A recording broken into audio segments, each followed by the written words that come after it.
വാതിലിൽ മുട്ടുന്ന ശബ്ദം കേട്ടുകൊണ്ട് മഹാനായ ഔഫ് റളിയല്ലാഹു അൻഹുവും ഭാര്യയും വാതിലിലേക്ക് ഓടിയടക്കുകയാണ്.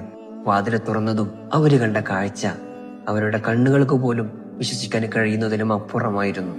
തന്റെ മുന്നിലതാ സ്വന്തം മകൻ വന്നു നിൽക്കുന്നു.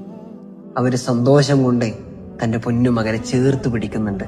എന്നിട്ട് അവരോട് ചോദിക്കുകയാണ്, മോനെ നീ എവിടെയായിരുന്നു?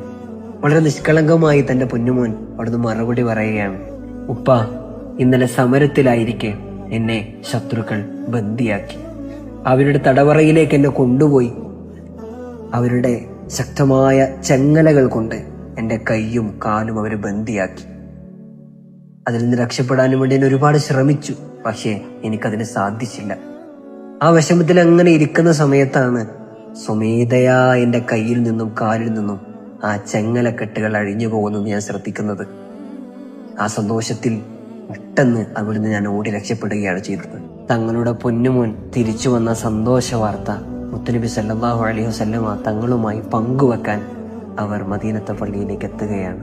മുത്തുനബി സല്ലല്ലാഹു അലൈഹി വസല്ലമ തങ്ങളോട് അങ്ങോട്ട് എന്തെങ്കിലും പറയുന്നതിന് മുമ്പ് ഇങ്ങോട്ട് അവിടുന്ന് പറയുകയാണ്, ഓ ഔഫ് റളിയല്ലാഹു അൻഹു, നിങ്ങൾ പെരുത്ത് സന്തോഷിച്ചോളൂ. ഒരായത്തിറങ്ങിയിട്ടുണ്ട്, വമൻ യതവക്കല അലല്ലാഹി ഫഹുവ ഹസ്ബു. അല്ലാഹു തആലയിൽ ആരെങ്കിലും ഭരമേൽപ്പിച്ചാൽ അവന് അല്ലാഹു മതി. അല്ലാഹുവിൽ എല്ലാം അർപ്പിച്ചുകൊണ്ട് ജീവിക്കുക. നമ്മുടെ എന്ത് പ്രയാസങ്ങളും പരിഹരിക്കാൻ യോഗ്യനായ ഒരേ ഒരാൾ അത് നമ്മുടെ റബ്ബ് തആല മാത്രമാണ്.